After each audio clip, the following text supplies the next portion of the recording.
Welcome back to the Digital Photo Academy. In this video, we're going to look at some additional features that Adobe Bridge has to offer and some extremely useful ones. There's something in here called output. This is something we had very briefly looked at in the first video explaining what this is about. But this can be a very handy tool. Now, how can it be handy? Let's say you've been out shooting for a client and you've got 2,000 images. You come home or your office, download the images, cull them, and off the 2,000 now you have 800 left. And you wish to share the 800 images with the client, but you don't really wish to share them as high-res files, but perhaps more like small images or contact sheet or something to that effect. We want to be secure that, people don't end up using our images randomly. So one of the very effective ways of doing that is using the output module. If you come into Bridge and click on the output module, you will notice that it shows up a very different window. At the bottom, there's going to be a thumbnail strip of the images of whatever folder you choose. We can choose a folder at a later point in time. But in the window on the right, you have many options. So there's the first thing is output settings. Let's see what's in here. So really, what is it that we are looking for? Close panel? No. Undock panel? You can if you so wish to. It's a choice that you make. Let's undock the panel because I can then perhaps bring it in the middle and you can maybe see it a lot better. Now, in this panel, what are the interesting things in here? If you click on this drop-down menu, you have some preset. So there's a contact sheet for columns by 3 rows on an A4 size paper, so 3 by 4, and then a 2 by 2 cell, and there's little icons which show you exactly what it is. I'm not interested in this. I wish to create my own. So I'm going to choose custom. The moment I choose custom, page size. So you have a whole load of different page sizes. Let's say I wish to use a letter page size, which is going to be 8.5 by 11. Do we wish to have any particular color to it? It's a choice you make. I generally would leave it to a white. Do we want it in the portrait format or in the landscape format? Again, it's just a visual choice. What resolution do you want of these thumbnails to go across? Now, 300 may be a bit of an overkill. So perhaps 150 may be more than adequate. Image quality, this is kind of mid-range. I don't mind going a little higher. What is the sequence that you want? Across first by row or down first by column? Again, a choice that you need to make. Do you wish to rotate thumbnail for best fit? You have a landscape image or a square image that you have cropped. How well does it fit within that framework that we're going to create very shortly? So again, it's up to you. Repeat one photo per page? No. Do you wish to include the file name? I think that's a great idea.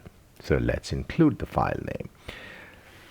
Do you want the extension? No, extensions are redundant, at least if you're going to be sharing these contact sheet with someone, and we are in the process of making a contact sheet to begin with. What font size do you want? I'm okay with a 10 point, regular, absolutely any particular color. Black is fine. Now that we have done this, let's go take a peek at grids and margins. This is where we create our template. So when we come to grids and margins, how many columns do you want on that page? So basically, you can have 1, 2, 3, 4, or whatever number that you want. So I'm going to, let's say for the time being, choose 3 columns. So columns are going to be the verticals. And then when we have 3 columns, how many rows do you want? Let's take 4 rows for a minute. Cell spacing. How much space do you wish to have in between each cell where the image is going to be placed? So again, test it out and see what it looks like. What size cell? Basically, based on what number of columns and rows we determine, this will become automated and this will be the maximized size. So you can always reduce it, but I kind of like to leave it alone. Use auto spacing? Sure. check that. So it'll by default take care of all of these things, okay? The spacing and the cell size. What sort of margins do you want? Top, bottom, left, right. So I would like to leave a little more of a margin on the top. So let's say I want to leave a 1-inch margin, and I wish to leave another 1-inch margin on the bottom. And on the left, I would still like to leave a 1-inch margin. On the right, I would like to leave a 0.5. Somebody may wish to hole punch and file it. Not that people use paper much these days, but irrespective, it's not a bad idea. Then header and footer. Do you wish to add some sort of a header? So if it's somebody's event, you could simply check and say, hey, I'm going to add a header. So I'm going to call it Portrait Workshop, and I'm going to keep it centralized. And what size font do I want? I don't mind 12 points, that's okay, but I'll make it bold. And do I wish to have a divider from the header down below? Okay, oh, I'm so sorry. I put this in the footer. My apologies. So here's the header. So I'm going to call it Portrait Workshop. Yet once again, I'm going through the same process as I did earlier. And header. Do we want a header? Do we want a color? By all means, why not? So I have left it to the default, or I can say 0.5, okay? Because remember, I've left an inch of space at the top. Do we want any footer? It's up to you. Do you want any page numbers? I think that's not a bad idea. I will say include page number. Where do you want it? At the top or at the bottom? So the top would be the header, and I want at the middle point and the footer. So I'll choose footer center. 12 points is fine. Do you wish to add a watermark? Now there are multiple ways, 2 ways at least. You have the option of not having a watermark, or you could simply add a text-based watermark if you so desire. When we come to the text-based watermark, you notice here it's creating all of those lovely things that we are making the changes to. You can simply add some text here, or you could take an image file if you have created a watermark, and you could bring that in by choosing this. In terms of the placement, you can place it directly on each individual image or generically on the page. In either case, whether it's on the page or on the images, you will need to further choose the position of this. Okay, so I'll shortly come back to this once I've added some images in here. The nature of margins and all of those things. And then finally, the PDF properties. This is fun stuff. Do you wish to restrict it to a certain person or people? So you can always add the security of assigning a password to open and to do other things, or to disable printing, or if you want it to simply, when it arrives at a client, to double click on it and it opens in full screen mode and automated advancing, or you want it to behave in a sort of a presentation manner. All of these are again choices. So we will look at this shortly, but before we do any of these things, this is where the fun part is. So remember, we have chosen the grids and margins. So we have a 3x4, 3 columns and 4 rows. And allow me to take, and there are raw files and JPEG files and all kinds of files in here. So what I'm going to do is reduce the thumbnail size for a minute so I can actually see what the heck is going on. My interest is in just grabbing a bunch of these images. I don't want to grab nonsensical images. And let's say I've taken X number of images. I simply bring it over and drop it in. What you will notice is suddenly it says page 2 of 2. So what it has done is it's already created page 1 and then a page 2. But let's say I'm not too keen on the way the thumbnails are appearing. I wish them to be a little larger. So what can I do? So I uncheck auto spacing, and I could eliminate any spacing in between both ways. And notice as I change things, the image becomes larger. Or I may decide, no, this is too small. I just want 2 by 3 or 2 by 2. So as we make the changes, please pay attention that the number of pages is also evolving. So it's happening live on the fly as we make the changes. I'm going to make it, let's say, 3 columns by 3 rows, which is quite acceptable. I could change the margins at the top. So as opposed to 1 inch, I'd say 0.5. Do I want anything else? No, the rest of it is okay, other than the header and footer, because the darn thing is showing the footer as well over here. So I don't want the footer. So now this is up here, the header, and I wish to have it centralized and maybe a little bigger. So as opposed to 12, I'll go to 16 or maybe 22 points, which becomes a lot more prominent. And now I have 3 pages, so it has evolved. Having done this, I am on whatever page that I may be. Ideally, I want to go to this last page. And then I say, hey, I have a bunch of images that I need to still put on. So let me move this away, and I want to pick images from here onwards. But this time I am going to pick on just about every image that exists in here, all the way to the end. And let's see what happens, because there will be things that I would like to remove and eliminate. So I've added. Now I have 23 pages, these contact images. So let's go through various images now. These images are meaningless. So I can select these one at a time or collectively and simply delete. And it'll ask me, you want to reject? Absolutely reject. So what will happen is these will disappear, or you can simply click in here and gone. And you will go through the other images as well and see if there's any nonsense that I wish to get rid of. Absolutely yes. This guy, go away. And then next, these 3 images I don't want, so I hit the trash bin. And these 2 don't want. So we continue through until we have eliminated all the garbage. And now we are on page 3, 2, 1. So now we have 20 pages. So just a quick scroll through to see nothing unwanted or undesirable is left in here. And lo and behold, we have this ready. So I hope this was worth something to look at for a moment.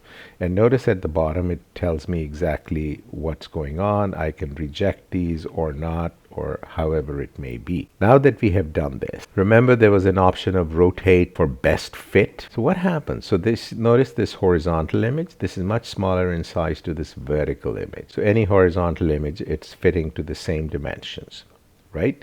So what if we said, should we rotate images for the best fit?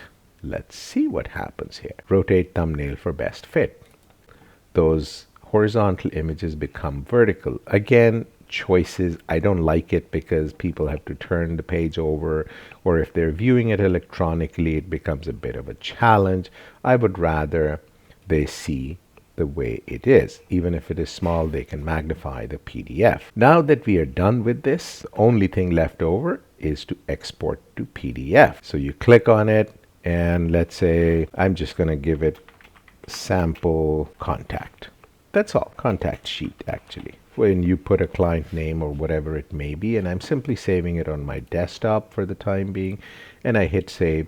And notice there are 20 pages, but what is surprising is how efficiently it creates the file.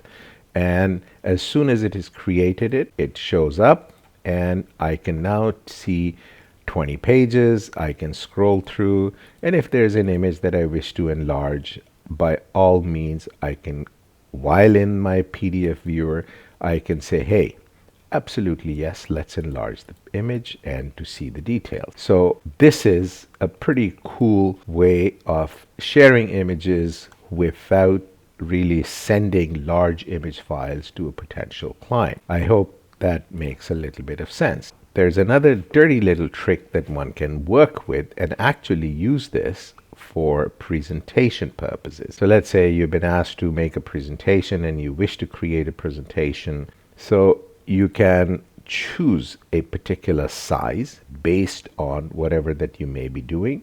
So let's say you're going to be showing it electronically or however it may be.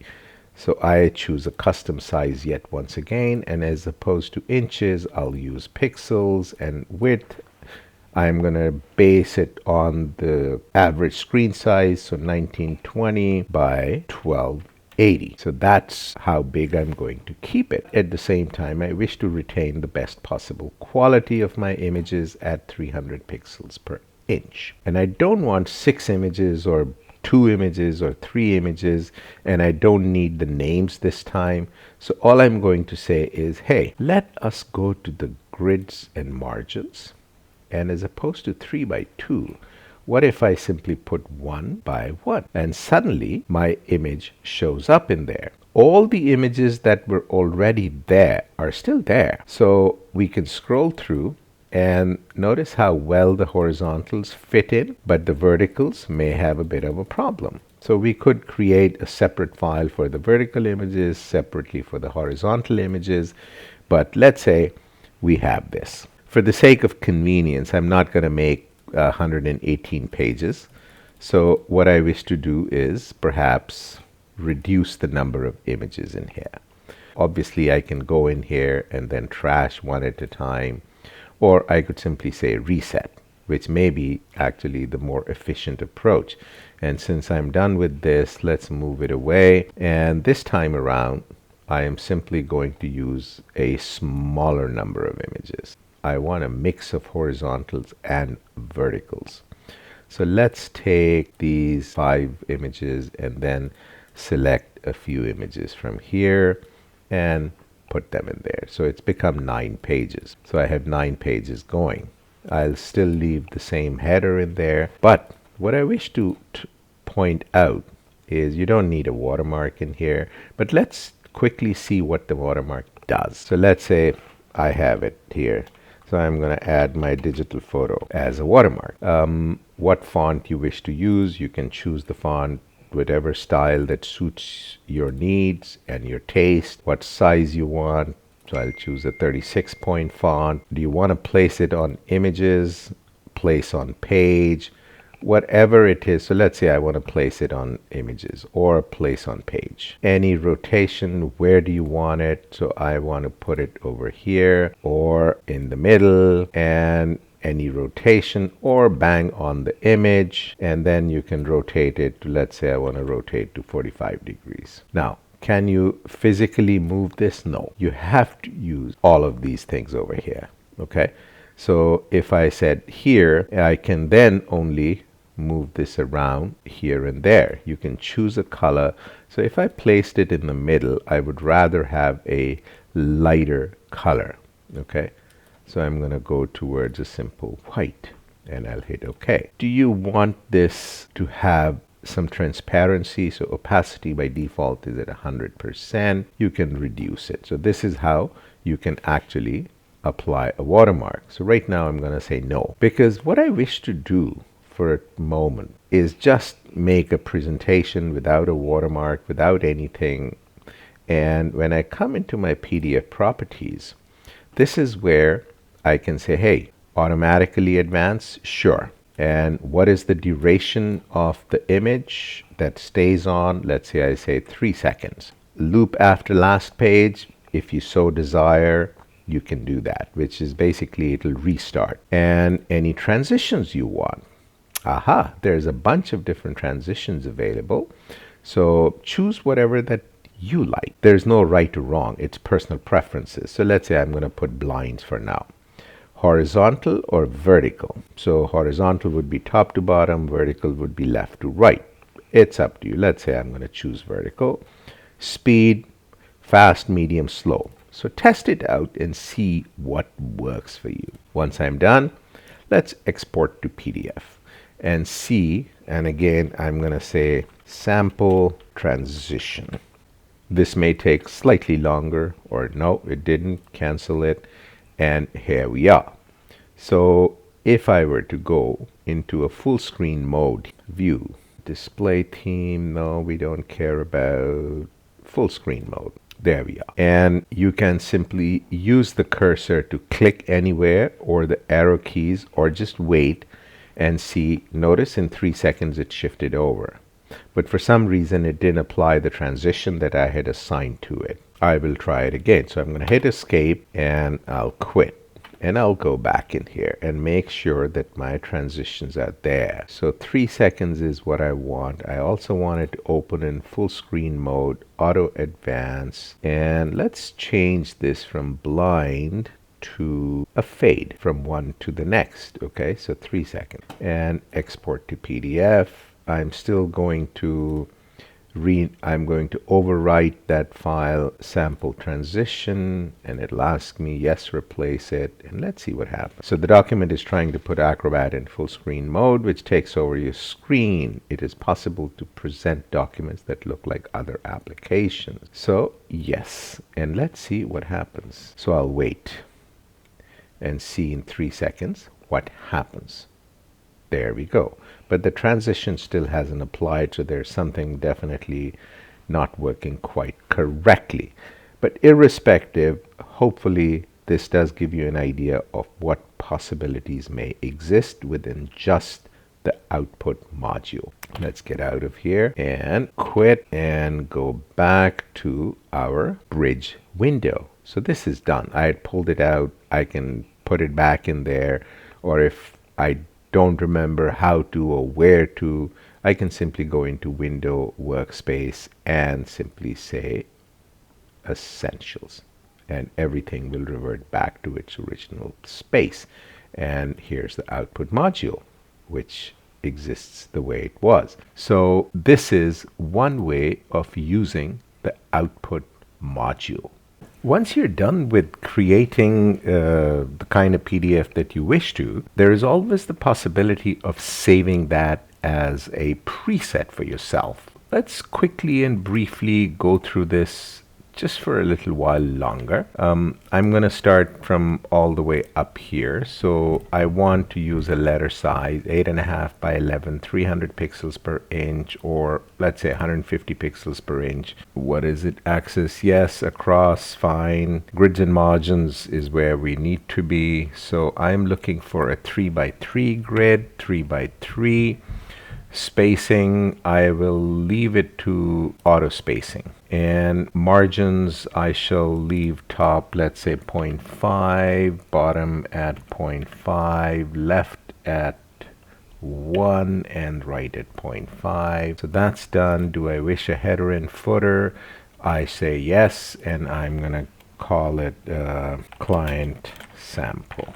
Okay, so you can name it any which way you want, and I want it in the middle, so I can already see a preview over here. What font size, what color, again, all your choices. So the header size is only that much, so if I change it, notice how it is modifying itself. Be careful how you do it, how much you create, and I do want it to be bold and perhaps a little larger, so 20 points. Do I want a footer? No, I don't really care about a footer. So I've done the header. I don't want anything else. Do I want a watermark or put properties? Doesn't really matter because we're going to be exporting it out. Now that we have done this, I wish to save it. So come on the plus symbol and give it a name. This was a 3 by 3 grid. So I know exactly what the heck I am doing, and I save it. Notice it says 3 by 3 grid, 150 ppi, and in brackets it also tells me that it's a letter size that I am going to be creating. And so it'll become available to me anytime I want in the future. I hope this was of some use, and it may actually benefit your workflow in the future. Now, having done this, within the Photoshop world, there is something called a contact sheet option. If you go to the menu at the top where it says tools and click on it, there are different options here. Our interest is primarily in Photoshop. So here it has something called contact sheet. I mean, this was good in the old days when output modules didn't exist and Acrobat wasn't the most popular application. Contact sheet worked out pretty okay. So let's see how this behaves in comparison to that. So it comes into actually Photoshop. Again, what source do you wish to use? I can only use Bridge. You can determine the dimensions. You can say flatten all layers because a layered file would become horrendously large with that many images. What resolution you want. I'm on 150 pixels per inch, 8-bit RGB mode, flatten all layers, thumbnails. 4x6 columns. So experience has taught us that 4x6 wasn't quite good. So 3x3 worked really well. And again, you have the same option over here of rotate for best fit. I don't want to rotate.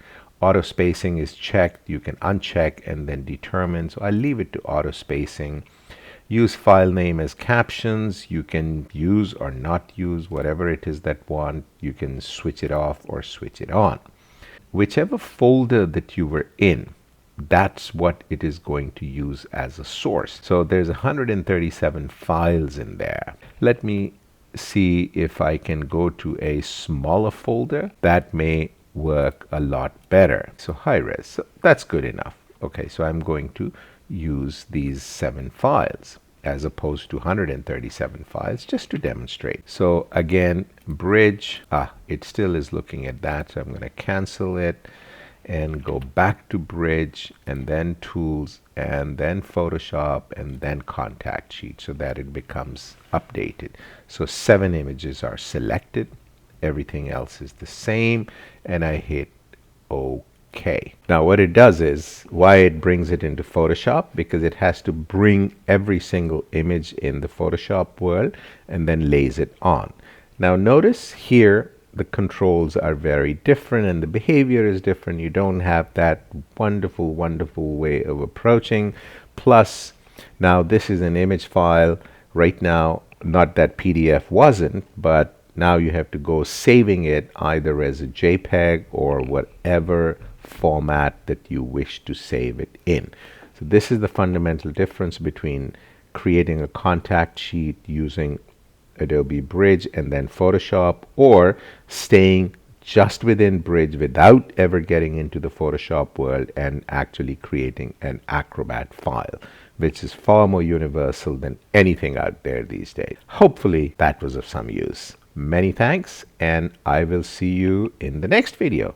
You take care of yourself.